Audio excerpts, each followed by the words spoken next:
Day 42. What does it look like to embody self determination? I feel like this whole series has been building up to and answering this question. I return to it now because I feel this is something I think of but don't ruminate on. The first answer I have is to live authentically. Don't be a poser.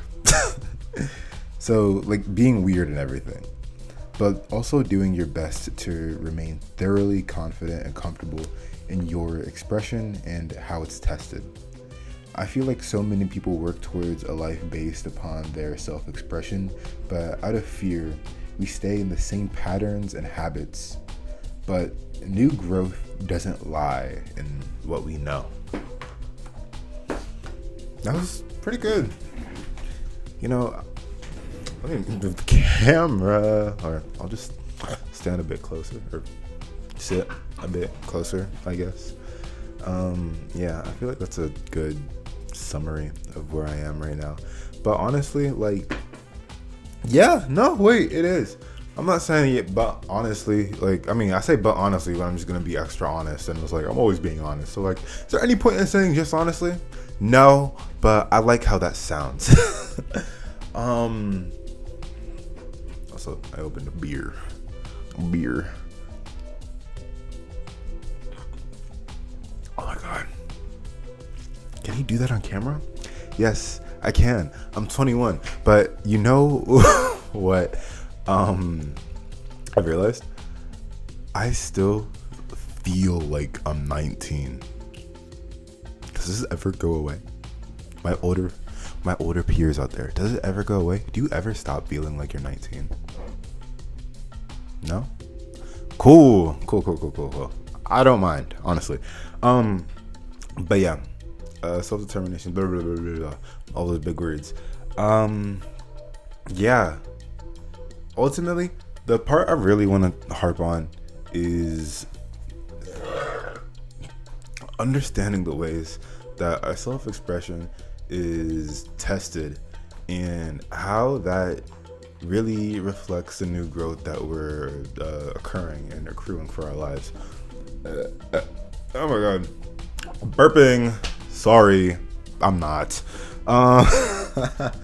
But literally, just like every time that you're tested or like testing yourself and your self-expression, every day is a test for your authenticity, basically, right?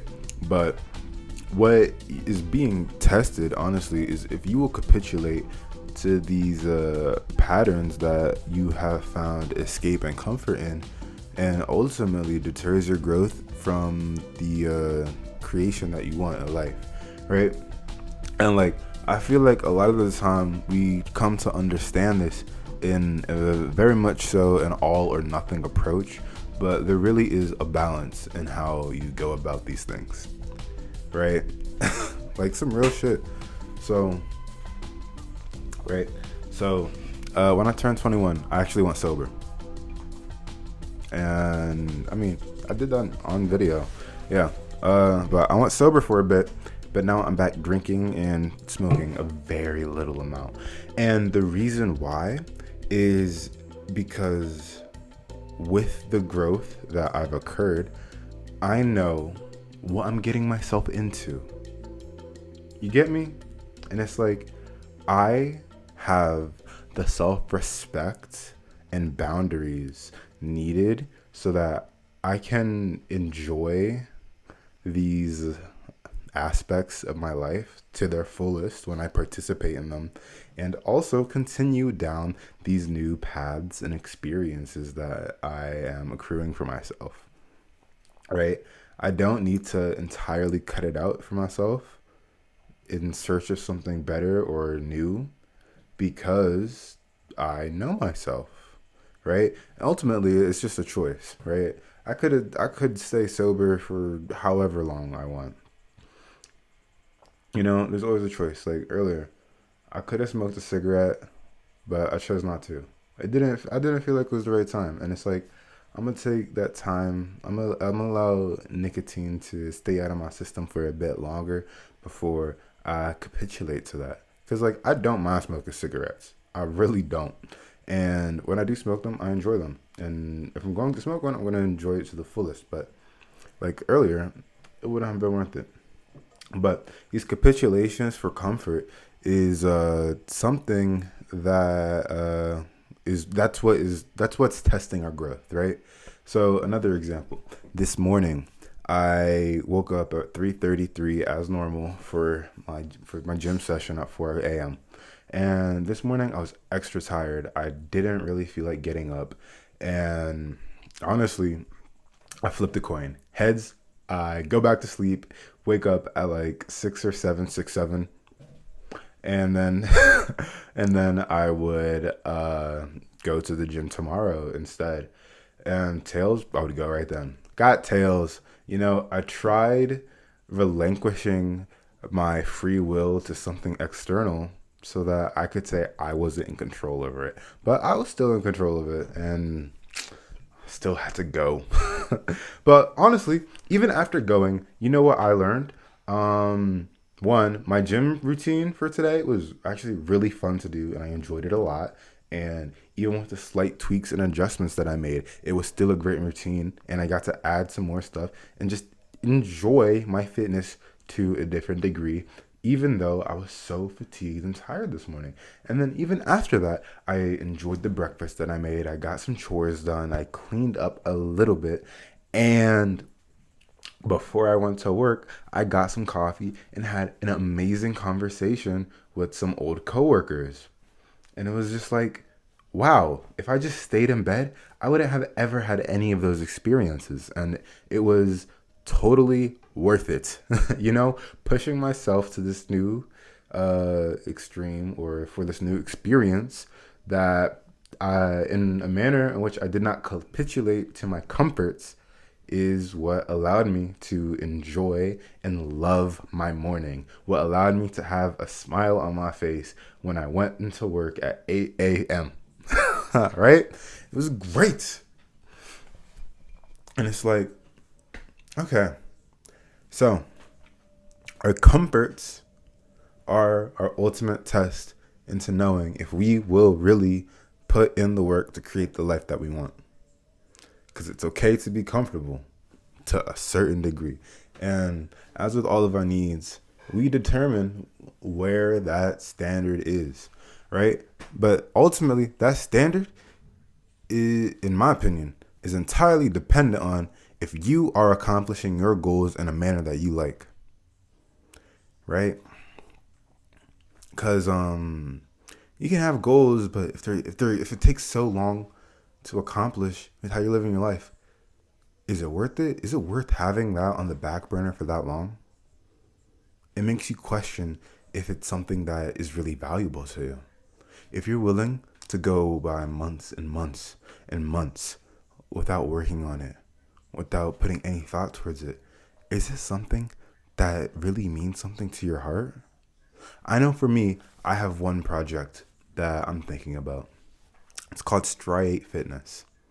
It's supposed to be a fitness app, but I also wanted to have videos corresponding it, talking about fitness, mental health, confidence, and I would also relate that back to my other project of Scribble and our creativity, community, and building like that, because fitness and bodily function is the first framework of art that we have to express ourselves, right? I can get super deep about this. I love it, right? But it's been on the back burner for a very long time just because of the amount of effort and mental fatigue that goes into working it. And I really do genuinely still want to work on it, but I just know with what my schedule is right now, I genuinely don't have the time to follow through with that to the fullest effects, to the fullest manners that I want, right?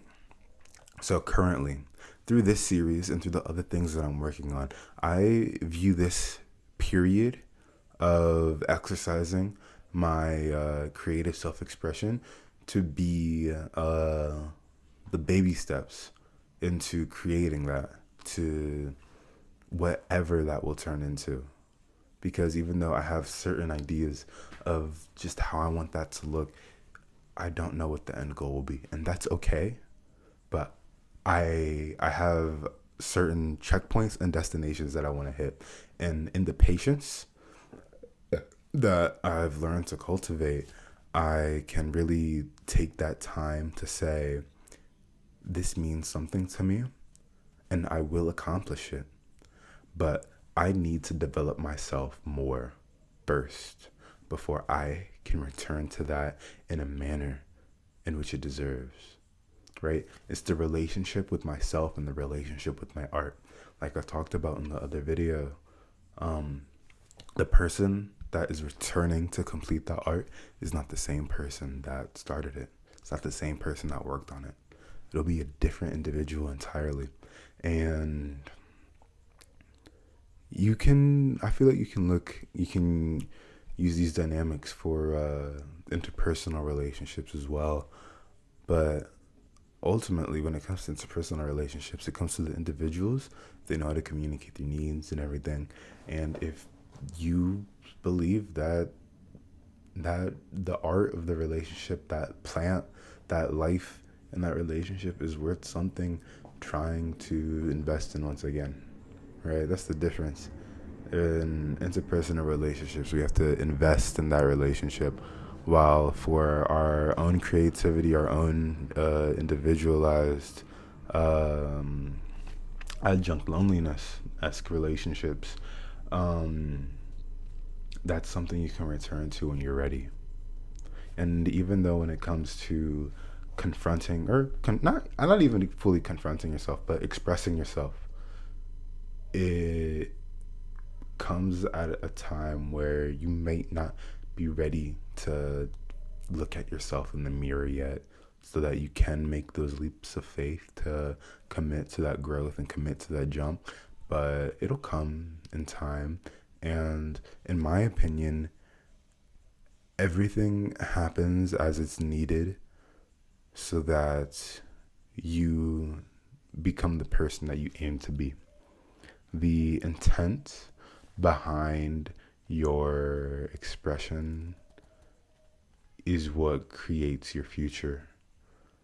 So, like, when you're working for a degree, the intent behind your studies is what molds your, if you get the degree or not, you know? The intent behind this series has molded the development of my handwriting, but also the development of the thought that I've curated by being in front of this camera, the confidence that has been curated, the understanding of self, the depths of the love, of my self-love. Get me? It's all interconnected. There's a very deep intersectionality that I feel like can forever be spoken upon, and it's beautiful. And like that, we're done. Okay, I'll see you guys tomorrow.